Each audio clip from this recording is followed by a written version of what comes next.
So that makes the exact sense with what I experienced.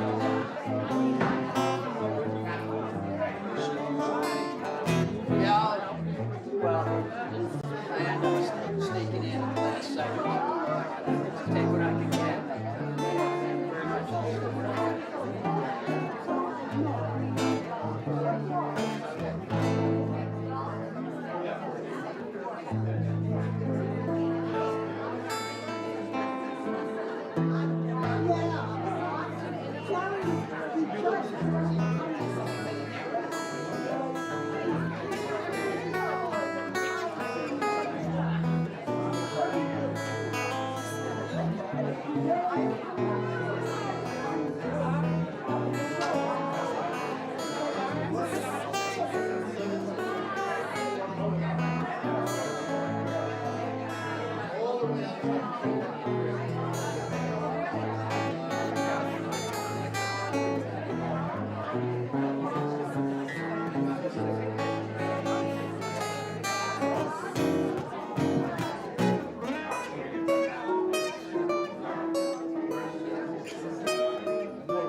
I think it's time.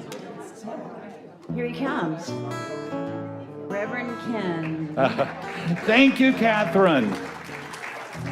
Good morning, everyone. Welcome to the Center for Spiritual Living. My name is Reverend Ken Wilcox, and you're welcome to be here this morning. You know, we are a unique spiritual community. We have no dogma. We don't tell you what you have to believe. We encourage you to come to a spirit of your understanding, one that you can empower in your life for more love, more joy, more happiness, more prosperity, more friendship, more laughter, all those things in life that make you feel alive, because that's what Spirit is doing through you and through me, showing up in the physical, recognizing itself through our love, our joy, and our laughter. So know you're in a great place this morning, and Spirit is going to recognize and reward you abundantly. Well, I have lots of announcements because we have lots of activities going on here, and that is really a very good thing. Tomorrow at 6:30, we have our wonderful friend Jonathan. He's going to be here to have a special healing. There he is, handsome guy that he is. And I have actually the right date on that. Amazing. It's tomorrow at 6:30. Jonathan is an amazing guy, and he's actually going to demonstrate healings here. So if you'd like to come and see that, it's going to be well worth your time, and you'll have a blessing. He's going to lead a meditation, and so this is going to be a really powerful evening. That's going to be tomorrow at 6:30. You know, I'm going to be leading a trip to the Camino Trail, and we're going to do that in late May or early June. We're going to have a meeting, but that's going to be in February when we have the meeting to discuss the plans for that. Today at 11:30, we have Harry. He's going to lead a Qigong exercise. Harry, do you want to come up and tell us a little bit about it? Come on up, Harry.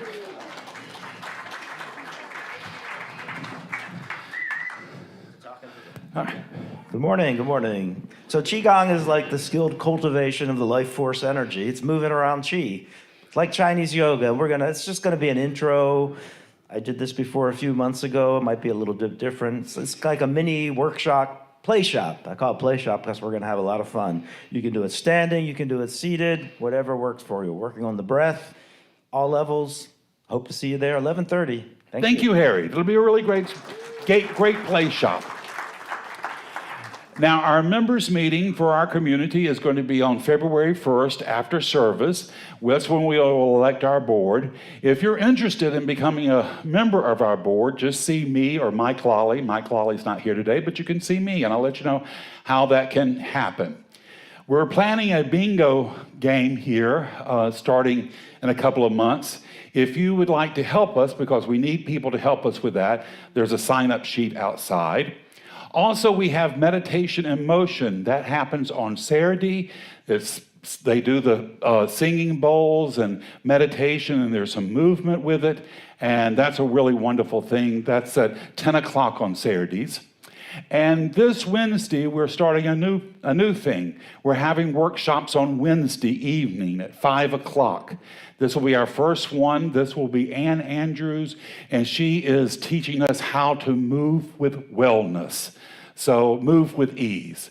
So that's a love offering, and that will be at 5 o'clock on Wednesday. So be sure to go to that if you need some more movement in your life, and we all do. Well, those are all my announcements, and so this morning we've got the amazing Catherine Archer. She's going to come up and play some music for us. Come on up, Catherine.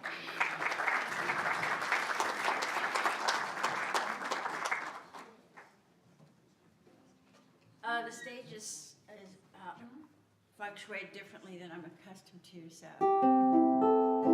I'm in the middle now, which feels just wrong because you should be in the middle, Ken.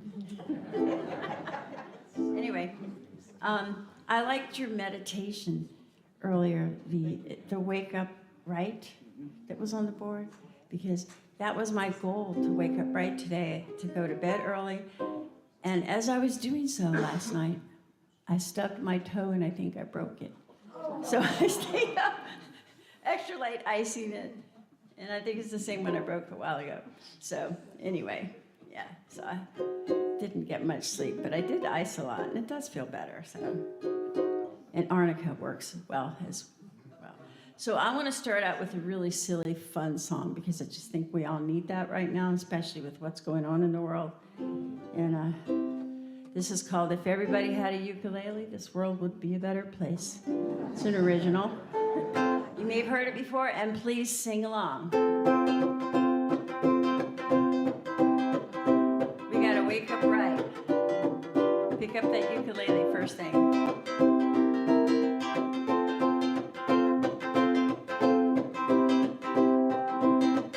Ken's gonna help me out here.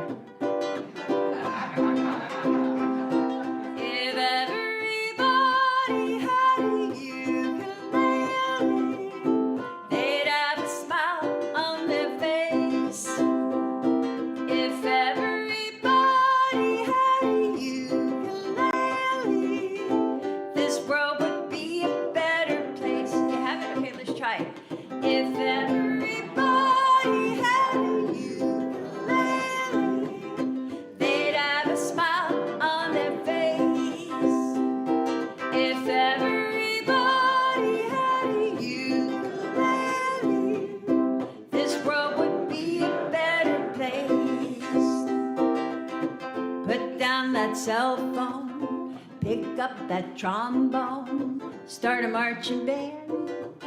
It sounds like a good plan. Turn off that TV, it's making me dizzy.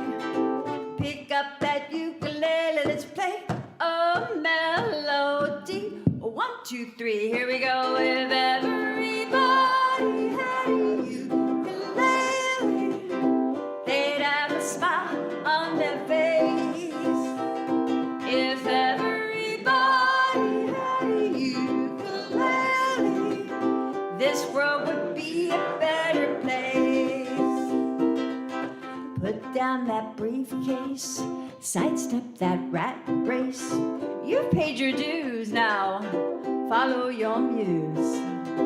Deep down inside you, let your heart guide you. Pick up that ukulele, let's play a melody. 1, 2, 3, here we go. If everybody had a ukulele, they'd have a smile on their face. If everybody had a ukulele, this world would be a better place. One more time.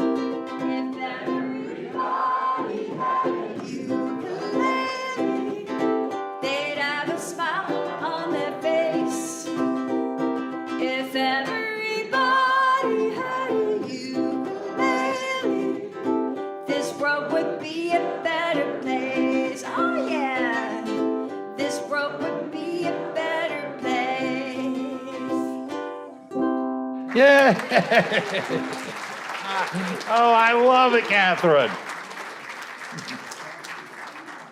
That's wonderful. Now we have Victor's going to come up and do a reading and treatment. Come on up, Victor Manley.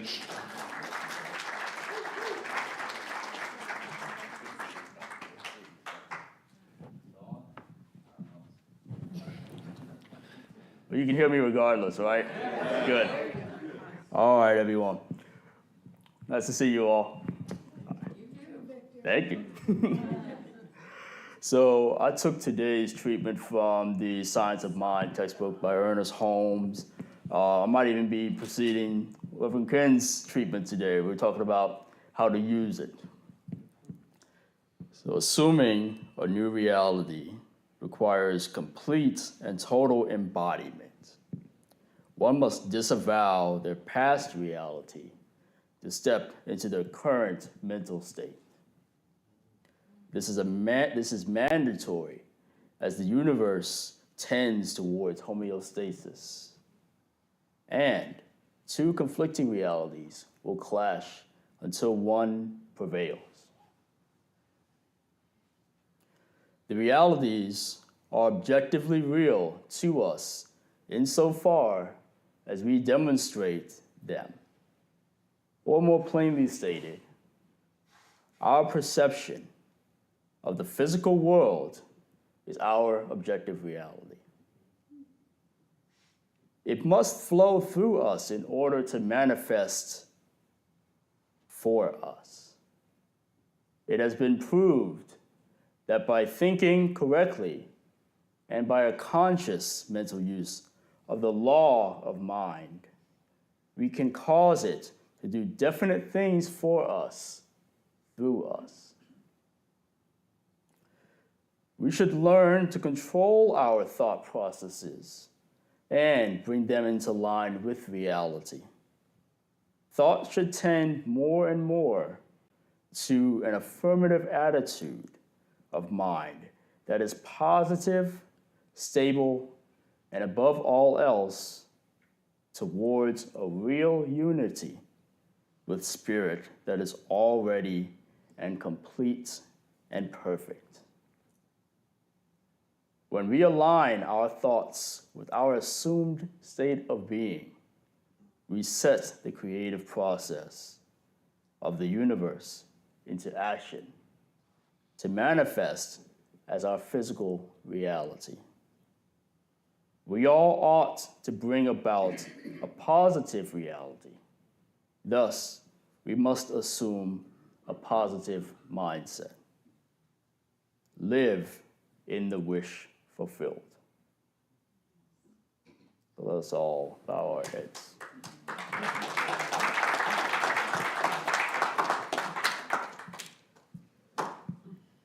Universal Spirit, we are gathered here today as we acknowledge your presence in this holy room. We know that our thoughts tend through you. We bring about our reality through our thoughts. And thus, our reality is as we perceive it. We are grateful to be surrounded with your presence and to be surrounded with all of us in this space today. We know that we want to affirm for ourselves a positive mind, state of being, and a positive reality for those around us and for the world. We know that the turmoil that goes about around us, we do not have to take that outside turmoil into our inner lives. We can affirm that our inner lives is as we want to see it, and our inner lives can create and come about a positive outer reality. We know this to be true. We set this forth into the universe, and then when it gets put into practice and it's put into motion. And together we all say, And so it is. Thank you, Victor. That was lovely.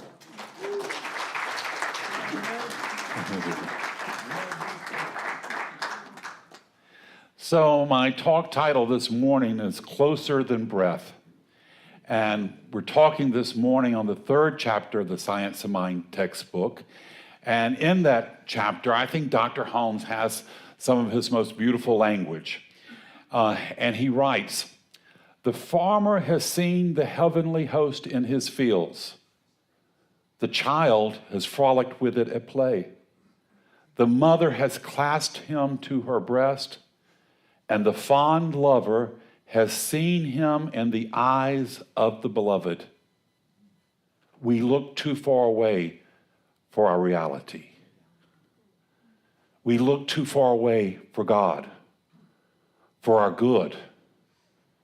Now that's really a radical passage, and it doesn't shout, it doesn't demand attention, it doesn't threaten, it simply whispers a truth. We are not alone. We never have been, we never can be. The presence that we are seeking does not arrive with thunder or spectacle. It comes softly. In Scripture, the writer says that he went looking for the voice of God, and he did not hear it in the earthquake. He didn't hear it in the fire. He heard it in the still, small voice. So softly, in fact, that those who are loud with certainty often miss it. People who are loud with certainty about their spiritual beliefs are often trying to convince themselves as much as they're trying to convince others. For many of us, the spiritual life is about trying to get God to come closer, to attract blessings, to earn nearness, to pray well enough that our good shows up.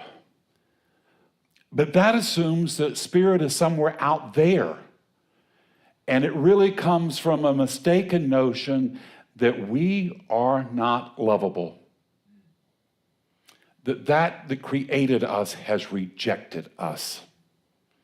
That we're standing outside of Spirit's compassion. But the truth of the matter is that Spirit is closer to us than our next breath. We're never outside of it. Our great task is not finding God, but awakening to the reality that we are already standing in His presence. That what we are searching for, we are searching with. And one of the great spiritual misunderstandings is the idea that God or spirit or truth or reality is far away. It's out there somewhere. It's above, it's sometimes later. It's something we have to earn.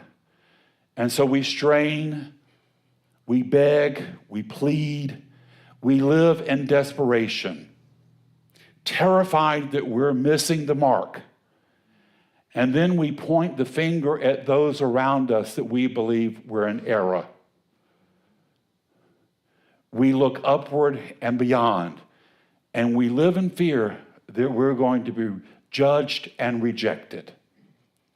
But the wisdom of the ages tells us over and over again, you're looking in the wrong direction.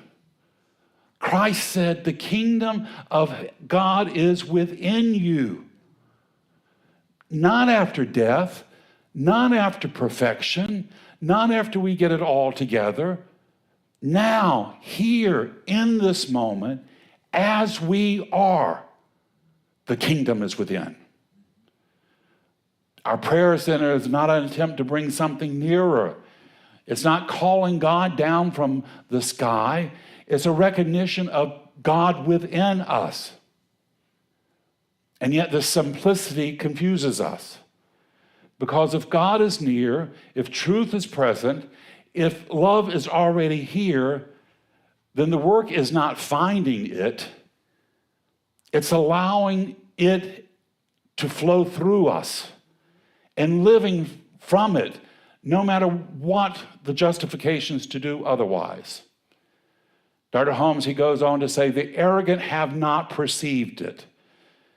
Now, he's not really talking about pride or ego. He's talking about resistance. It means believing that the truth has to be complex, it has to be hidden, it has to be difficult or exclusive. But spirit has never hidden itself from the sincere.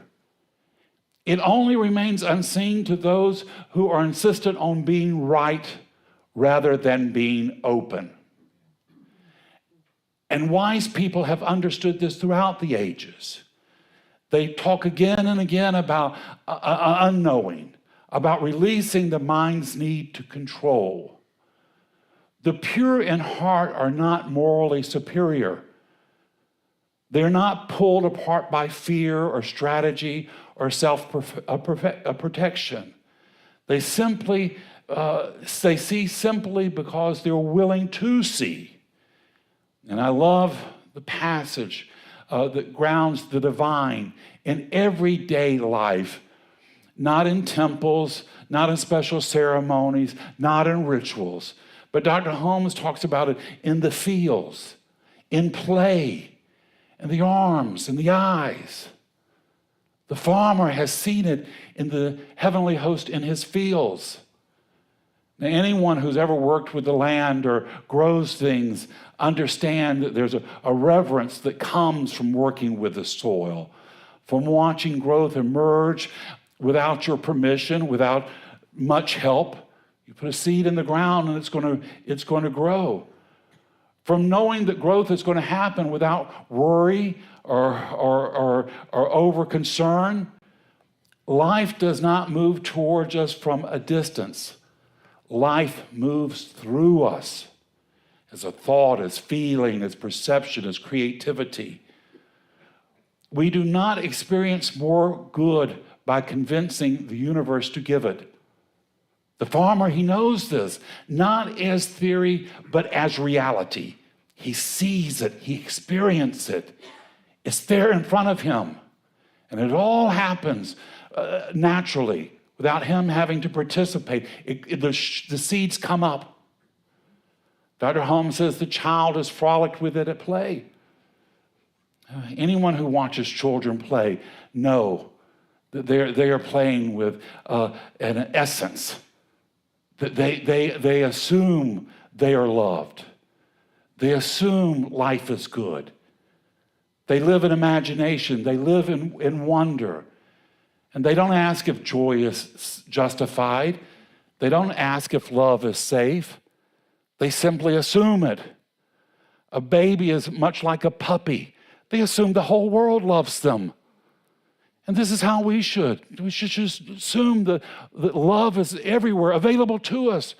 We don't have to earn it. We don't have to justify it. We are loved because we're children of God. He said the mother has clasped him to her breast. There's something holy about the nurturing of a mother. Not abstract. That's embodied love. The kind of love that shows up at 3 a.m.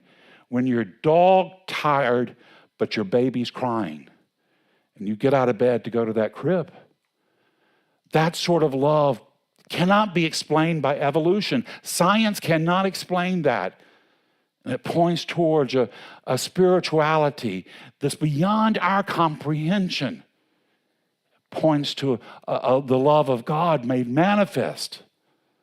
Dr. Holmes said about love, the fond lover has seen him in the eyes of its beloved.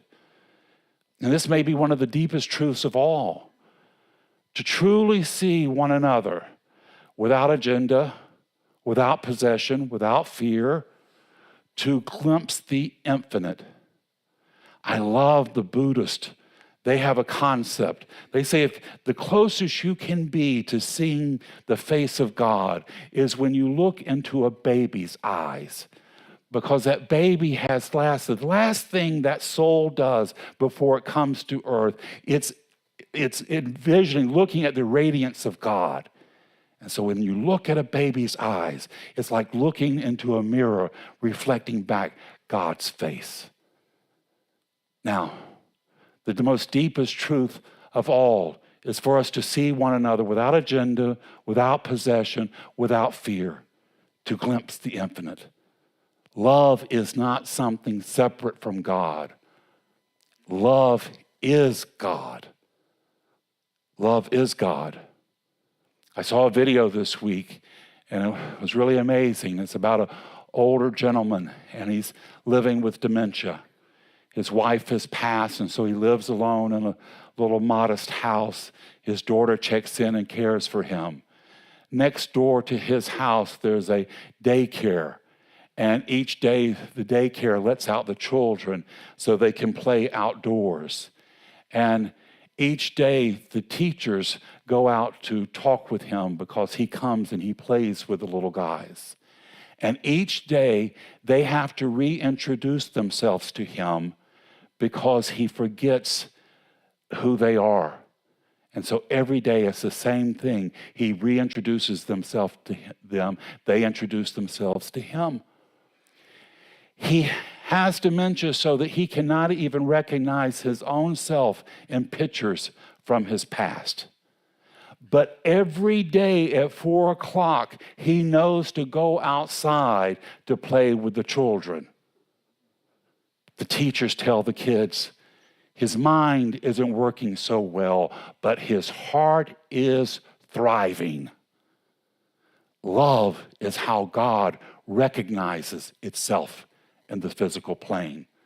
Love is the greatest power we have, and it can break through any wall of anger and turmoil and distrust. We have nothing to fear when we're walking with love. Dr. Holmes says we look too far away for our reality, and we're trained to do this. We look to our future for our happiness, peace and resolution, worth and achievement, belonging and approval. But the great teachers have turned us back again and again towards just practicing the presence right here, right now, as we are.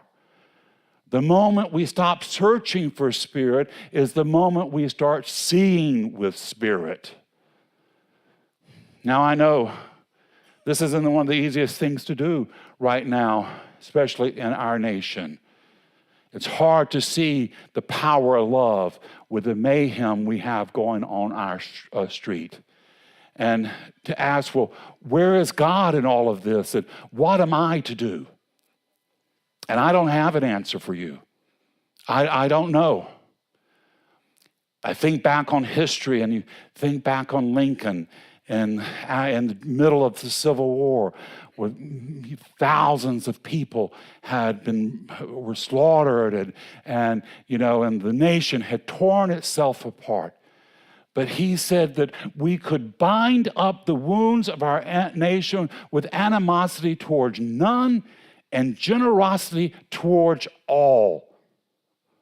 New thought, it teaches us that love is not absence, and it's here now in this moment, and that we can use it to express. Life does not move towards us from a distance. Life moves through us, through thought and feeling, perception, and creativity, through our hearts and souls.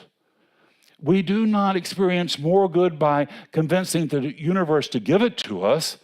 We experience more good by becoming aware of it already unfolding, looking for it, participating in it, becoming more of it. Don't pray for a blessing from God. Be the blessing from God. Not passive, but active in our hearts and action. The unseen guest does not force its way in. It waits for our recognition. It waits for our receptivity. It means prayer is not asking God to arrive.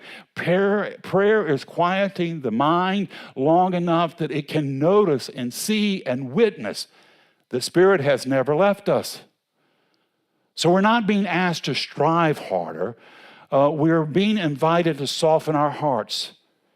Not to stand on one side of the embattlement or the other, but to stand in the middle and to hold out a hand to both sides, to see both sides as children of God. Now, believe me, I am not so deluded to think that this is easy work, but it is our work to do. To stop looking for love and compassion and kindness, and to become love and compassion and kindness right where we are, right as we are. And even to those people we don't think are deserving of it, particularly to those people we don't think are deserving of it. When we do, we'll discover we're standing in that power the whole time. We will understand how strong it is. That God's love is stronger than any hate we are seeing before us. God's calmness and compassion is stronger than any turmoil that's raging around us. I had a wonderful friend in the interfaith movement, Reverend Ron Stafford was his name. He was the minister at Mount Moriah Church. And he happened to be one of the young men or one teenagers that participated in the Children's March during the Civil Rights Movement, and where they marched from Lincolnville to Constitution Plaza. And they lined those kids up, and they knew that there was a whole mob of angry, vicious men waiting at Constitution Plaza to beat those kids to a bloody pulp. And they told those kids, they said, we know what you're marching to. They will kill us. They're just going to beat you. And we got to do this because we can't keep living on in this situation. So they told those boys and girls, they said, you keep your hand on the person in front of you. You keep your head down. You do not fight back, and you keep marching on. Those ministers sending those kids into that battle, knowing and having a trust, having a faith that there was a power greater than the hate that they were facing, knowing that love could overcome all that anger and turmoil and viciousness. This morning, if we're going to survive as a nation, we're going to have to place our faith in a power greater than hate. We're going to have to keep our hands on those marching with us. We're going to have to keep our eyes on the glory of God. And we're going to have to know that the power of goodness is closer to us than our next breath, and that we will never walk alone. God is with us, and there's a destination for us all, a new heaven and a new earth where sisterhood and brotherhood break out and reign over us all. This is where we're headed, and we will not be turned back. It's the truth in my life this morning. It's the truth in yours, and so it is. Thank you. Thank you. Thank you.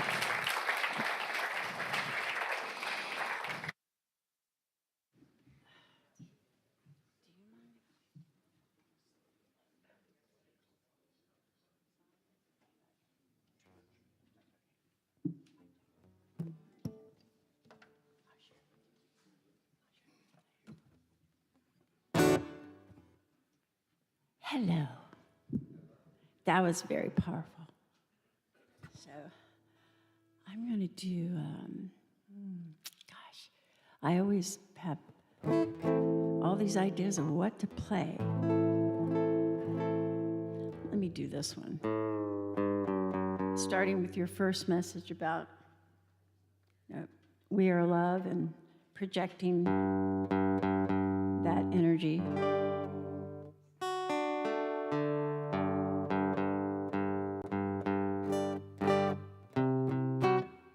This is called Rainbow.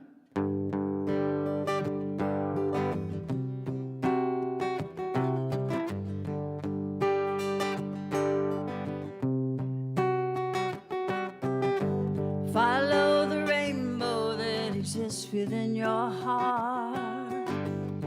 Reach for that door beyond the clouds. Focus your arrow higher than the highest star. Reveal your voice and sing it loud. It's up to you how low you go or how high.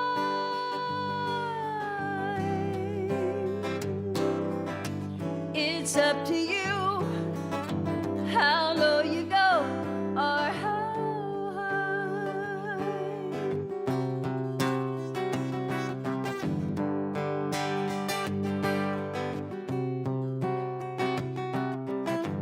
There is a sparrow sitting on your windowsill, yet you refuse to hear the sound. She sings a melody of courage, hope, and will. Start looking up instead of down. It's up to you how low you go or how high.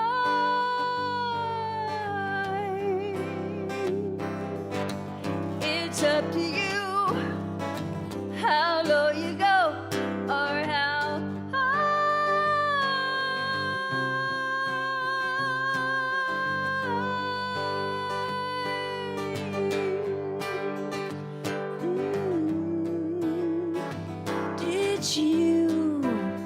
it's up to you. It's you and me. It's up to us. Follow the rainbow that exists within your heart. Reach for that door beyond the clouds. Focus your arrow higher than the highest star. Reveal your voice and sing it proud. It's up to you how low you go or how high.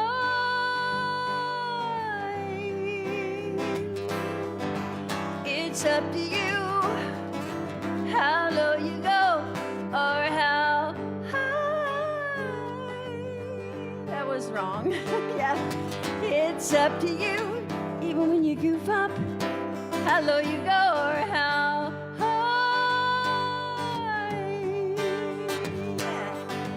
It's up to you, how low you go or how high. Thank you, Catherine. And now comes the time we get to support this community, and we support this community because it's vital and important. You're needed here. You play a wonderful role here. You can't even imagine how many people, just you being here supports you and support and encourage. So know that your gift of support is doing great good in the world. It's allowing us to continue to thrive, to continue being that light of hope and inspiration of encouragement. So you can give to us in several ways. You can support us with prayer, through volunteering, and of course with coin. However you choose to do so, if you will take your intention and place it over your heart and read with me this affirmation of prosperity. I live in a universe of abundance. As I freely and joyfully give, I join in the divine flow, and all I share with life returns to me multiplied abundantly. Well, thank you in advance for your generous contributions. The ushers have stepped down. Catherine, I know you got something great for us.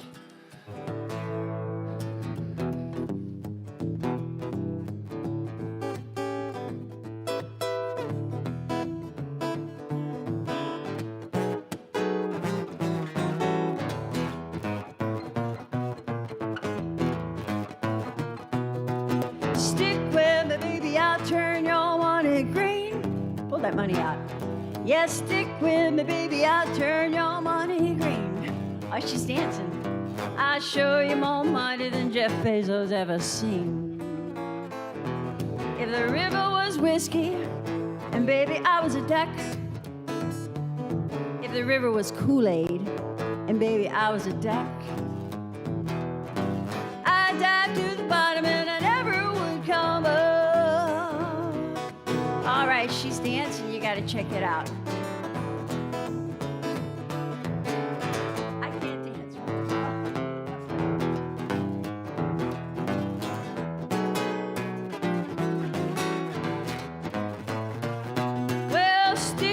with me, baby, I'll turn your money green.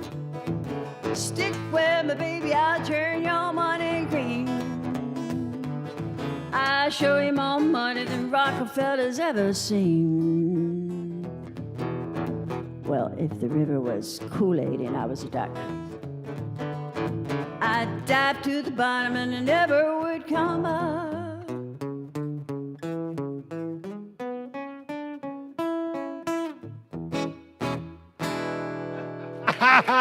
Thank you, Catherine. I like the idea of more money than Jeff Bezos. Thank you, Gwen. Liked your dancing moves too, Gwen. We had a floor entertainment here today. That was great. So we thank you for your contributions. We bless it. We know that it's empowering us to go do good and perfect work and returning to us multiplied abundantly. So together we say, and so it is. All right, dear ones, now comes the time to conclude the service. We're going to do it with an affirmative prayer. I'm going to do it in the first person, but take it in for yourself. To say something that works for you, hold tight to that. Say something that doesn't work for you, just let that slide by. But just know this truth with me today.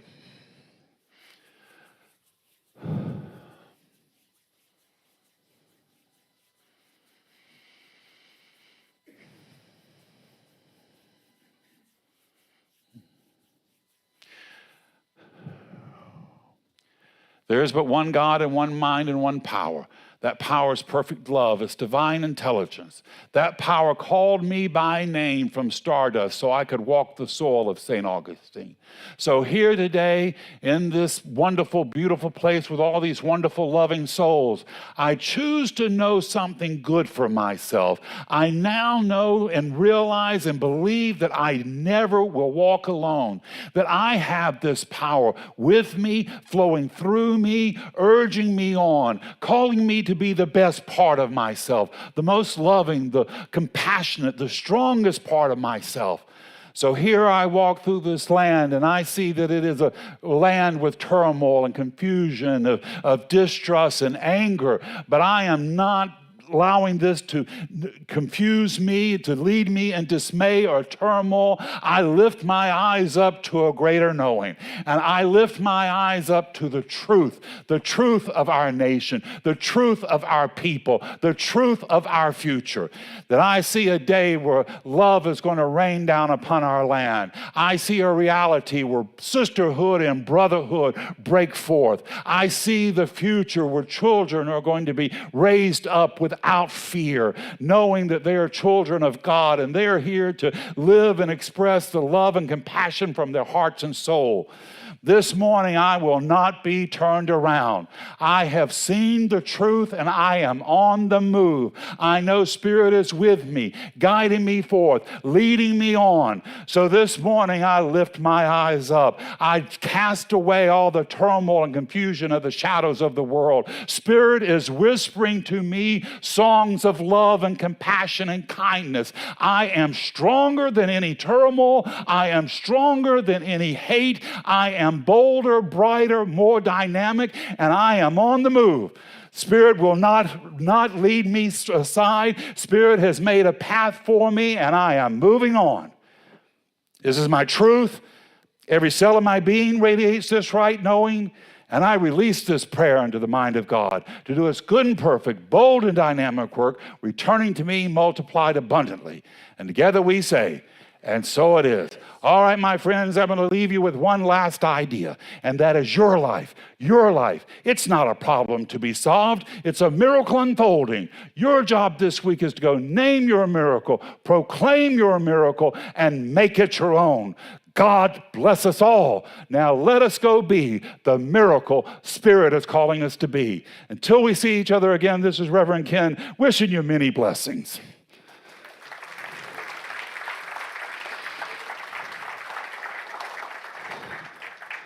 Wow. Fire. I would like to share a new song if I could. It's about friendship. And a lot of you know that I worked on a cruise ship for 8 years, and I was feeling very fragmented when I'd come home and then go back. And now I'm home permanently and really enjoying all my friends and family, and thank you for being part of that. So my friend Susan Novi posts a picture every morning on Facebook because she takes walks and takes these beautiful shots down in the South. And she posted a picture on Facebook of two pelicans sitting on a sign, and she captioned it, two pellies braving the breeze on a chilly day. And I just got inspired, so it's, this morning is my morning of imperfection, so if you'll bear with me here.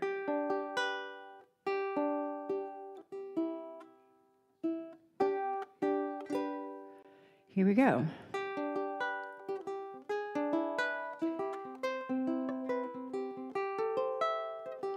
It's very happy. Because friendship is happy, right? We're just a couple of pellies sitting on a sign, braving the breeze on a chilly day by the shoreline. We kind of want to go fishing, but right now we're just wishing that the weather would warm on this chilly day by the shoreline. Beside my best buddy, and we're hanging out, good friends, oh, what love's all about. Gonna sit right here till the sun comes out by the shoreline, by the shoreline, by the shoreline, by the shoreline. We're fishing in the fog, having a dialogue, reminiscing and missing the days of our youth. Yeah, we kind of want to go fishing, but right now we're just wishing that the weather would warm on this chilly day by the shoreline. We were here at dawn today when a bright orange tangerine tentatively peered over the sea. All our shorebird friends were here, and we began to sing, but the day turned cold and gray, so we're waiting for a glow to come our way. Well, we kind of want to go fishing, but right now we're just wishing that the weather would warm on this chilly day by the shoreline. Instead of fishing in the fog, yeah, we're having a dialogue, reminiscing and missing the days of our youth. Well, I guess we're getting older. How come it feels so much colder? But we'll help each other in our twilight years by the shoreline. Well, we might be flying a little more slow, but you can ride my draft if you're feeling low. And we'll dive together when it's time to go by the shoreline, by the shoreline, by the shoreline, by the shoreline.